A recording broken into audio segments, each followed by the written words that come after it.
Assalomu alaykum okaxonlar. Sizlar mana Dubaydagi shotni ko'rdinglarmi? 4 ta odam 400 ming dirhamga o'tirishibdi. Nima yebdi desam, 5100 dirhamli, ya'ni 1,5 ming dollarga bitta tilla steyk yebdi. Tilla steyk kerakmi sizlarga? Men qilib beraman shu tilla steykni. Sizlarga 24 karat tillali. To'g'ri qilib 150 dollarga qilib beraman shu steykni. 1 kilosini mazza qilib yeysizlar-da. Orttirgan pulingizga bitta Dubayga ham sayohat qilib kelasizlar. Ya'ni tilla kerakmi? Tilla kerakmi sizlarga? Yetmaganigacha.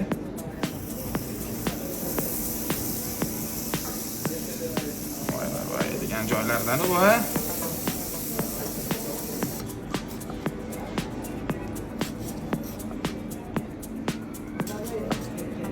$5100 dirham, 1,5 ming dollar.